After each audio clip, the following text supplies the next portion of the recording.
समझ नहीं आ रहा अपने सैलरी इंक्रीमेंट का क्या करूं। बेटा इतना क्या सोच रहा है, अपने म्यूचुअल फंड्स के एसआईपी का टॉप अप करा ले। This is the right time. क्या समझ में नहीं आया। बेटा इतना क्या सोच रहा है, अपने म्यूचुअल फंड्स का एसआईपी टॉपअप करा ले। This is the right time. अब समझा।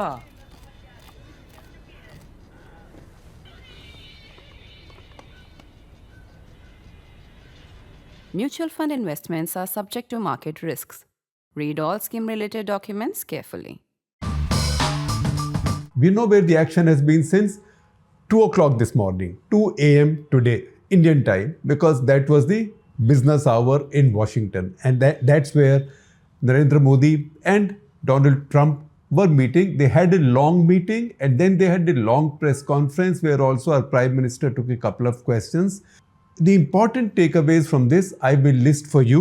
There is a 36-point joint statement, so don't worry, I will not read all 36 points with you. If you want to do deep research, I will share a link with you. It's easily accessible. In any case, I will share a link with you. I will tell you some highlights from it where it has some implications. So I will tell you those highlights with implications. However, let me tell you the larger point first. What's the headline? The headline is that Prime Minister Modi had walked into Washington with some sense that there could be some kind of an impending crisis or an impending challenge. That's because Trump has made tariffs. Tariffs means customs duties. Because in India, we don't usually say tariffs, we say customs duties or duties on imports. He has made that a big issue because he says that America has been importing from other countries at very low tariffs or customs duty, whereas other countries have been putting a lot of tariffs on American exports. That's why America has built trade deficits with almost every country in the world. Generally, I would say, some time back, we talked about Chinese trade surplus passing $1 trillion last year because China had an export boom. As their consumption at home went down, because their economy has slowed down and their population is aging, they pushed even more exports, and obviously there were unwritten incentives for exports, so their exports really went up. In the same year, America's deficit, not just from China, America's deficit overall went up to not $1 trillion, but almost $800 billion. So America has a lot of trade deficit against most countries. Most countries. In fact, if you look at the list, it will be difficult to find a country with which America has a trade surplus. So Trump thinks that that is only because other countries charge higher customs duties or tariffs on imports from America, whereas America charges them less. And that's how this is an unfair arrangement. That is the Trump logic. So that logic applies to India very strongly because India has provided a very strong level of protection to its industry. But besides industry, what's even more sensitive is to India's agriculture.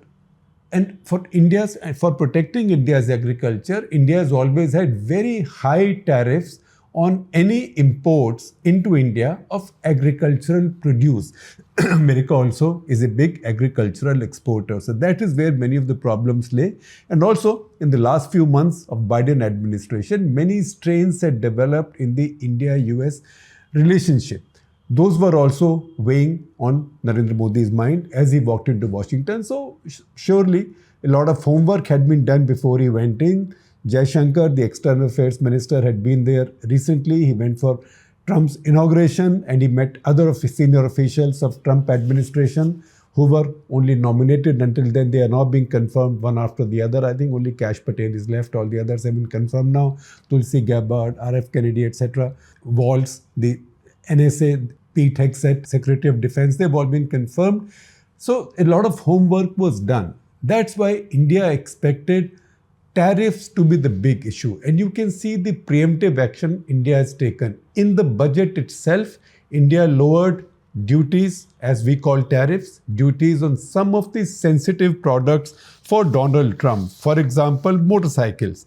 Even today, he mentioned Harley-Davidson motorcycles. Couple of days back, in another Meet the Press at the White House, I think he talked about tariffs, and called India the champion tariff abuser, and said that on these motorcycles, the Harley Davidson guy said that he could not export to India because tariffs were so high. So he was forced to build a plant in India and make motorcycles there. Now that may or may not have happened. What Trump is trying to say is that because of this, America is having to export its jobs into another country, or maybe import jobs from another country. You can put what formulation you want, which means jobs which could have been created in America for making these motorcycles are now being created somewhere else just because what is made in America attracts too much tax. So preemptively, before this budget, India reduced duties on motorcycles specifically. Also some other interesting things.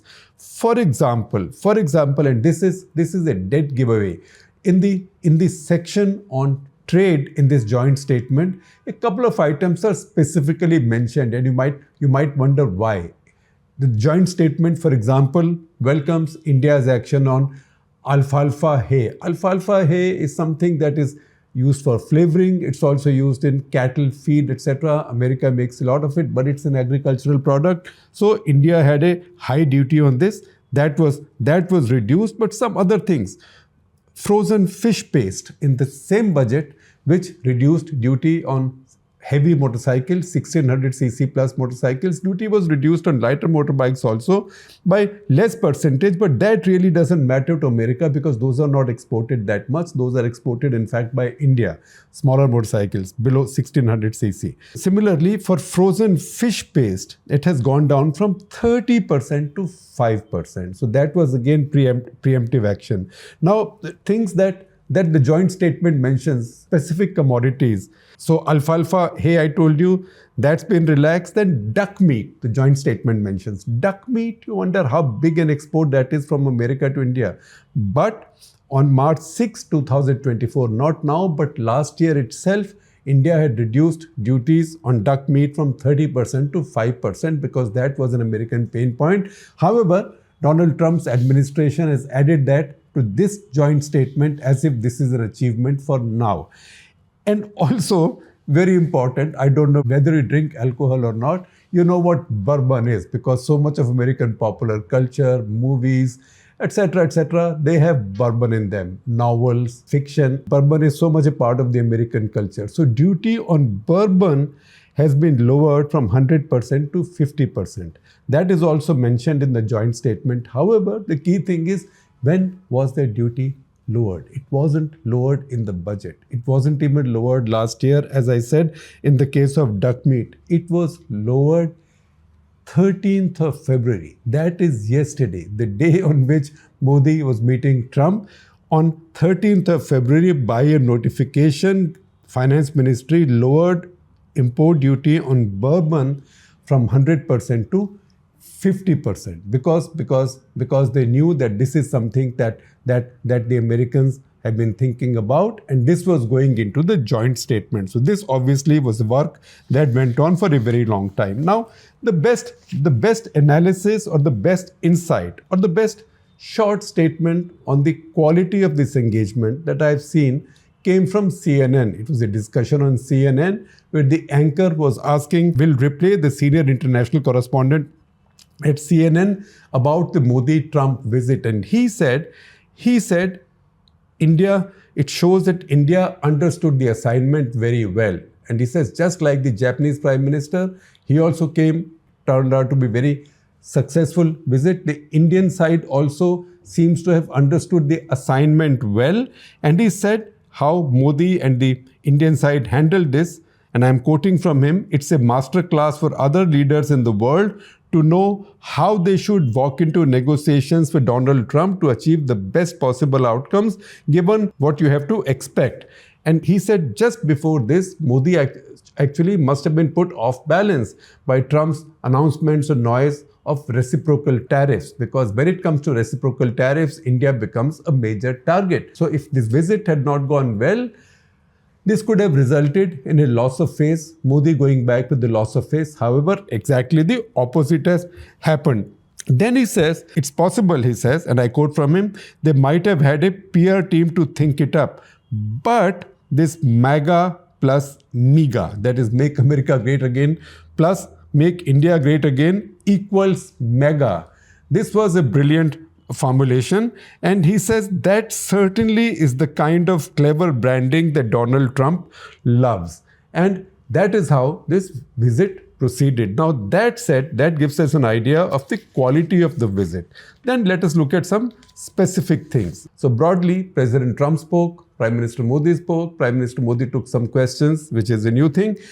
So what did Trump say in general? He said that, look, India is happy to buy oil and gas from us.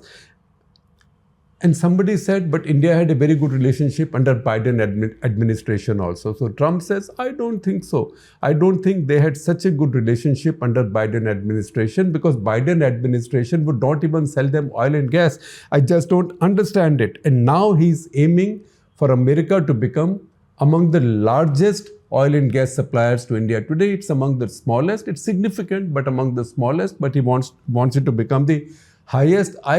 I believe, I feel over time, America will become a very large source of liquefied natural gas, LNG, into India. Then he says, India has also had highest tariffs. I don't blame them. That's how the business was done. Now it's all become reciprocal. He says now it's not targeted at any country. It's reciprocal. You charge us X amount of tariff.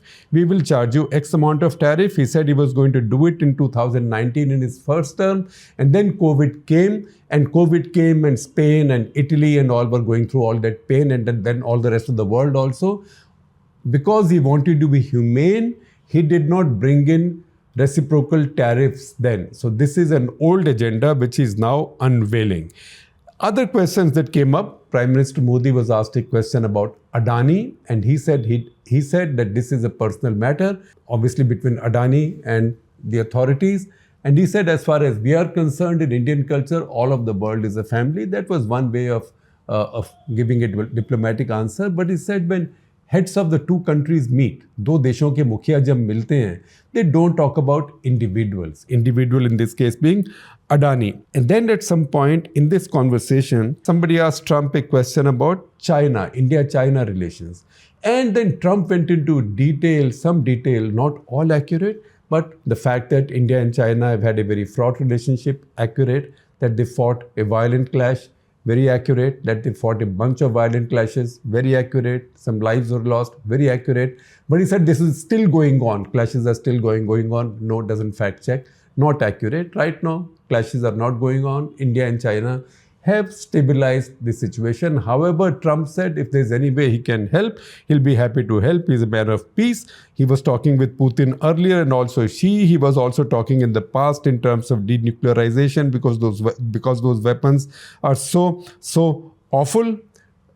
And Prime Minister Modi, when asked about Ukraine and Russia, said it's a wrong impression that India has been neutral on the issue. India has not been neutral. India has been pro-peace. And he said it was in the presence of Vladimir Putin that I said this is not the era of war and no solutions can be found on the battlefield. So this is the substantive interaction that the two had. And simultaneous with that, this joint statement was issued. I'm not going to read out any of that to you, except to say that just as Prime Minister Modi likes his acronyms, so does Donald Trump. So 3 important acronyms have emerged from this joint statement. And you will keep hearing this again and again and again. So please keep them in your mind. So one is compact.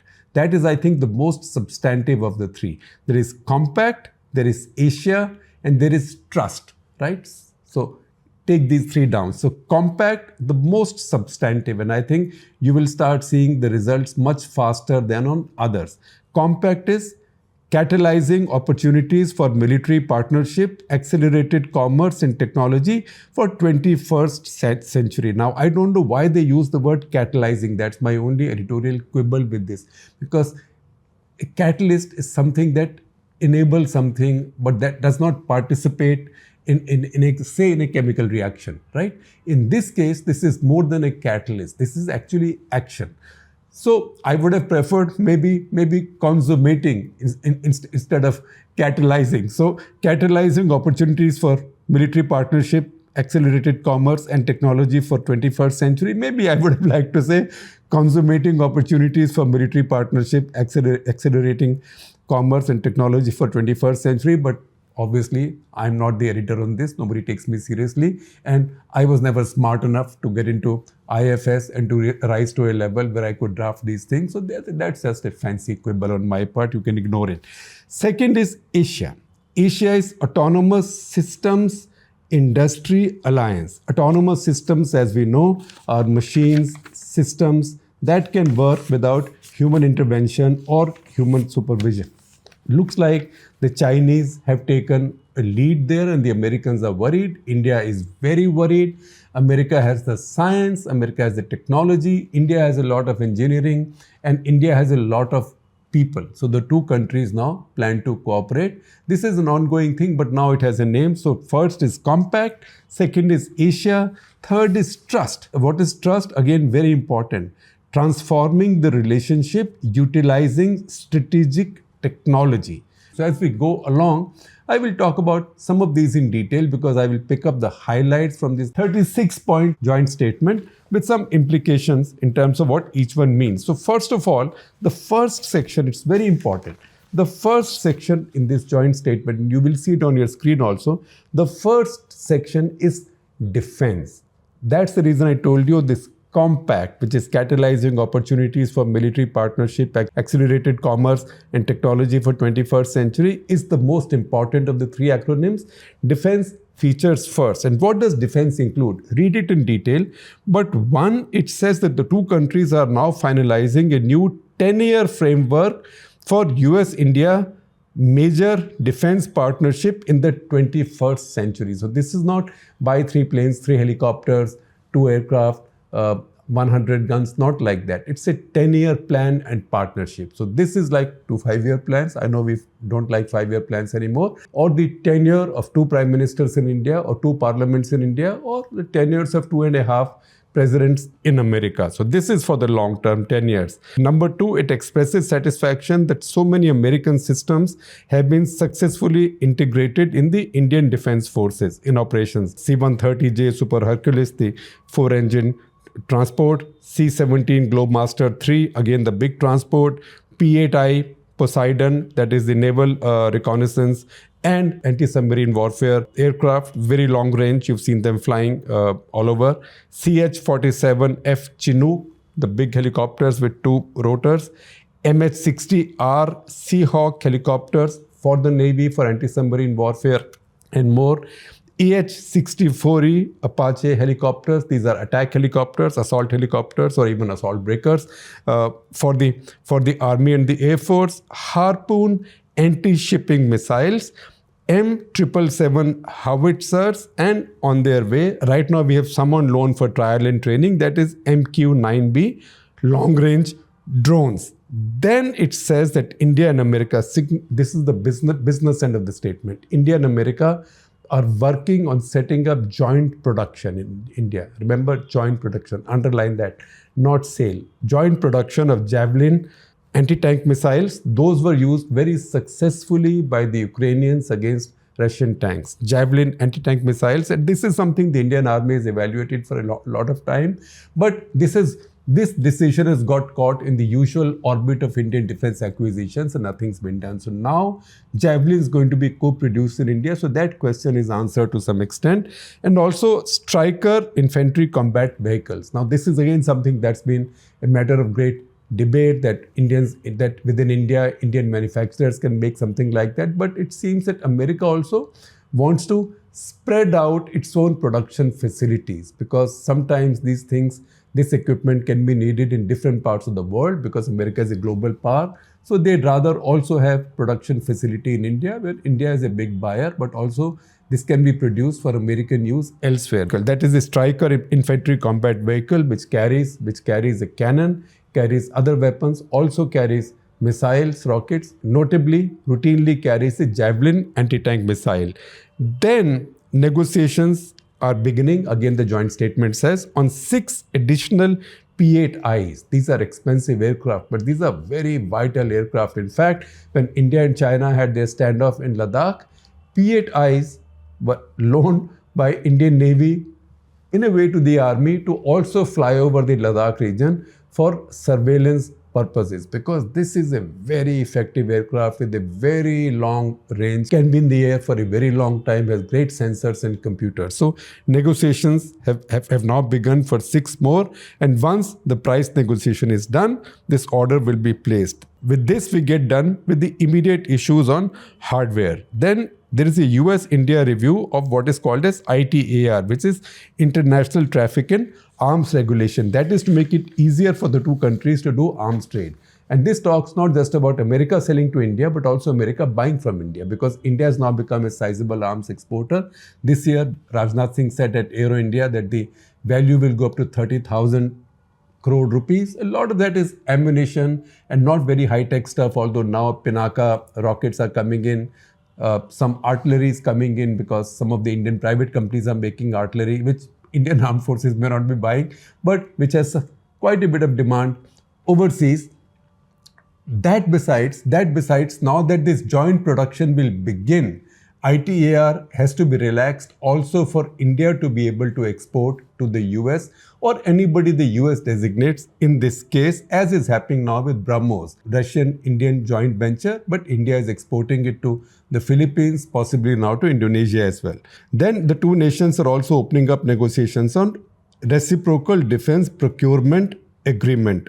Once again, this will bring about a great deal of planning cooperation between the two countries.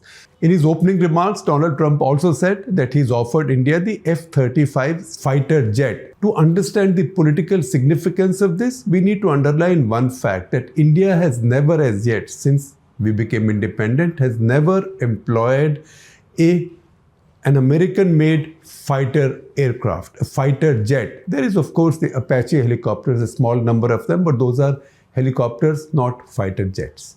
Then we come to Asia. Asia, as I told you, is Autonomous Systems Industry Alliance, and autonomous machines and systems are ones that work without human supervision. In fact, if you see now pictures, really scary, not scary if you're worried about employment, pictures of the huge automobile plants in China. They have no humans. In fact, Tom Friedman of the New York Times wrote a column in which he said, these are dark factories. They are called dark factories because they have no lights, because machines don't need any lights. So when a human walks in, all the lights come on. So when he was taken to see those factories, as he walked in, the loud lights came on. These are all machines. So this is where the world is moving. Now, autonomous systems and machines are used in many areas, including in areas of defense.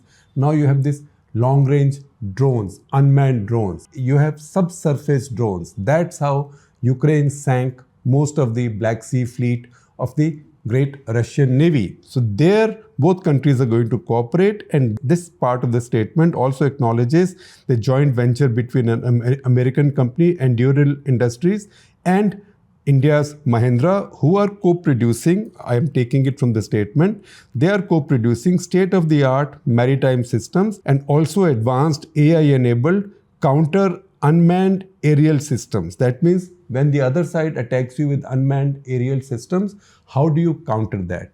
To get AI-enabled counter to that also, these companies are working together. The other joint venture it mentions by name is the American company L3 Harris with Bharat Electronics Limited, BEL, to produce towed array systems or towed array sonars. These are sonars, very low frequency sonars. So they let out very little noise, and they are then tied to cables and slung onto ships or even submarines.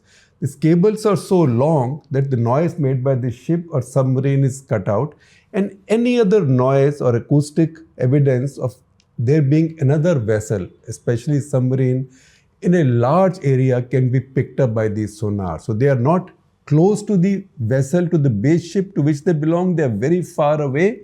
At the same time, they are very effective. Next, very important, both sides have talked about overseas deployments, supporting each other's overseas deployments of US and Indian militaries in the Indo-Pacific, enhanced logistics and intelligence sharing. So once again, it tells you that the two countries are moving closer together, not going further away, which brings us to the next subhead, which is trade. Subhead in the joint statement, trade. Trade was the big big issue between the two countries. It starts by saying that the two countries now aim to take their trade to $500 billion by 2030. That is a 150% increase over what it is now. Now it's 200 billion. It will then become 500 billion. However, Trump said with his usual rhetorical flourish that India has maybe a trade surplus of 100 billion against us. India does have a trade surplus. India's largest trade surplus with any nation is with the US. It's about 50 to 60 billion dollars. It's not $100 billion. Yet Trump talks as Trump talks. India, in fact, has a deficit of more than $100 billion, but that's with China. That's a different story. We keep talking about that. However, you take this Indian-US trade to $500 billion by 2030. Before that, the two sides will assign top officials or ministers on either side to negotiate and finalize the first tranche of their bilateral trade agreement or an FTA, free trade agreement, by the fall of 2025. That just leaves about 8 months from now. And these agreements, they say, this agreement, this bilateral trade agreement should fulfill the aspiration of compact. That was the first acronym we read out to you. Then it says both countries will lower their tariffs, and the statement welcomes that India has taken some steps in that direction, particularly in this budget. Some of that I spoke about earlier on because these are so important for India. It also says that while India also makes it easier for American agricultural products, etc., to come in here, America will also take steps to encourage or enable the export of agricultural commodities from India. Specifically, they mention mangoes and pomegranates. There is a section welcoming Indian greenfield investments in the US, and the companies specially mentioned are Hindalco, who set up their Novelis aluminum plant, JSW, the steel company, the steel giant, Epsilon Advanced Materials, and Jubilant Pharma, which makes its injectables. All of these, the joint statement says, have generated about 3,000 jobs in America. So the Americans are very happy about it, and Trump counts it as an achievement. He's talked about this earlier as well. Now we come to the next head, which is energy security. That says the two countries will increase their energy trade greatly, and India will be buying a lot more from America, particularly LNG and ethane. Then the two countries will work closely together to get the full benefit out of sort of moribund or unexploited 1-2-3 civil nuclear deal. And this joint statement welcomes the commitment made in the Indian budget this year to amend the Atomic Energy Act and also the Civil Liability for Nuclear Disaster Act, or CLINDA. With this, the statement says doors will open for construction and installation of large US reactors in India. These large reactors will be 1,000 megawatts plus for one reactor.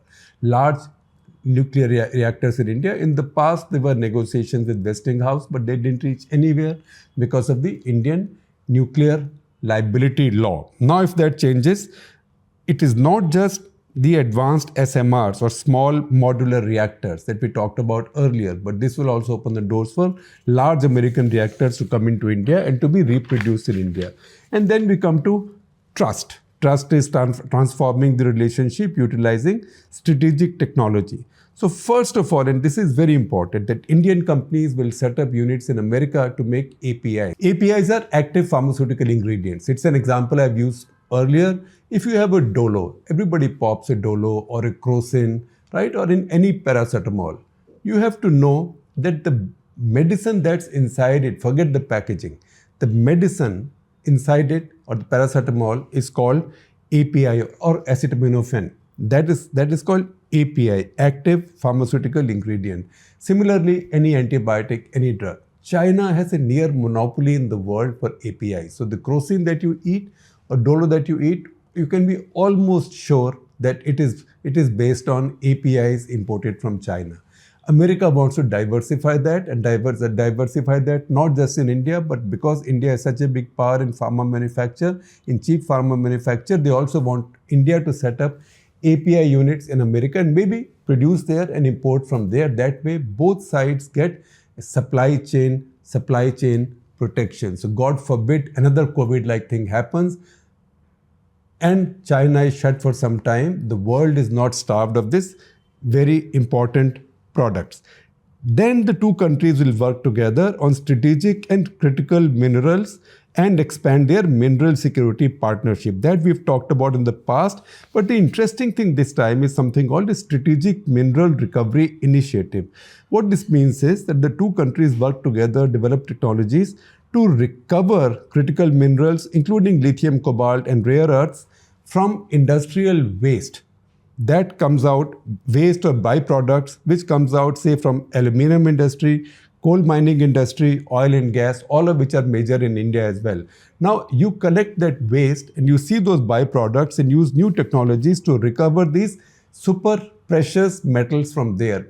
They may be available only in trace quantities, but technologies are now available to vacuum clean them or pull them out. And these technologies can be hydrometallurgical processing, pyrometallurgical, hydro is water as you know, pyro is fire, and biosorption. So where you can use microorganisms or bacteria to take these rare metals out. There is a commitment to lift barriers to tech exports that applies more to America than to India. Hopefully that will happen.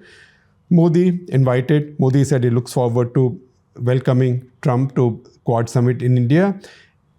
Talking about Quad, interestingly, even when Trump spoke earlier in his press conference, his statement to the press, he said the Quad Security Alliance. Now, India has always been hesitant to use the word security or strategic with Quad. But ultimately, if Quad has to work, it cannot be about vaccines. It has to be about security. So Trump has dropped that hypocrisy. He called it a security alliance. So joint statement welcomes India's role in Quad and also India's importance in India, Middle East, Europe corridor, IMEEC. So Trump thinks that's going to go through, irrespective of what's happening in Israel and Gaza now, and I2U2. And then India, very important. These are specific things, but very telling.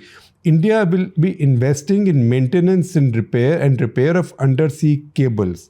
In fact, there is a large section on undersea cables because there is a lot of worry about that because of Chinese domination. And we've seen damage to some, sabotage to some, particularly during the Ukraine war. So India will invest in maintenance and repair of undersea cables, but only using trusted vendors. What that probably means is that Huawei is out of that equation, at least for now, until Trump says someday that Xi Jinping is my best friend and there's no problem between the US and China. That said, if you really read the statement closely, you will find that many of the important elements appear not in the very beginning, but they are buried somewhere towards the end. I see, for example, if you see point 31, it's very important. I will just read point 31 to you. It's just a small para. It says, the leaders also resolved to advance military cooperation in multinational settings to advance global peace and security. Platitude. Heard that before. But then the leaders applauded India. I'm deliberately reading it slowly. The leaders applauded India's decision to take on a future leadership role in the Combined Maritime Forces Naval Task Force to help secure sea lanes in the Arabian Sea. So when you hear this, think Yemen, think Houthis, think Gulf of Aden, and think the mouth of the Red Sea, right? And also the Persian Gulf. That's a very sensitive zone. It's also looking at the Pakistani coast. So this is really a case of tere ghar ke samne ek ghar banaunga. So in front of Pakistan's seafront, India is now invited and welcomed to lead maritime task forces to secure the sea lanes. Don't underestimate the importance of this. Then we come to the T word, and that is point 32 in a 36-point joint statement. So terrorism, it says the leaders reaffirmed that the global scourge of terrorism must be fought and terror safe havens eliminated from every corner of the world. Then Al-Qaeda, ISIS, Jaish-e-Mohammed and Lashkar-e-Taiba are mentioned by name, and the President, he said in his press conference also that America was very happy and satisfied in sending Tahabur Rana back to India. And there is balance in the joint statement. So first of all, there is great celebration of Indian students in America, that they bring $8 billion of revenues to American educational system, plus creating many jobs directly and indirectly. So more students should come in. They should be joint and dual degrees between Indian universities and American universities. More big American universities, premier educational institutions will be setting up campuses in India. At the same time, both said that they believe in mutually advantageous and secure mobility framework. So there is no stopping immigration, but should be legal, lawful, and mutually beneficial. And both will then work together aggressively to address illegal immigration and human trafficking by taking strong action against bad actors, criminal facilitators, and illegal immigration networks to promote mutual security for both countries. That actually is a double positive for India, because a lot of the terrorism, separatist activity, gun running, drug running is actually linked to this human trafficking racket. So if you have to square this circle, you have to catch it someplace. Human trafficking is a very good place to catch this. And finally, while we go on talking about immigration and the need for the two countries to work together to take decisive action against illegal immigration networks, organized crime syndicates, narco-terrorists, human and arms traffickers, as well as elements to threaten public and diplomatic safety and security, it then goes on to say, and the sovereignty and territorial integrity of both nations. Now, this is something that the Americans will not worry so much about for themselves, but this is something that India will take some satisfaction in. So that is the sum total of this visit and this sizable joint statement. As I said, I'm sharing a link with you. Please see it.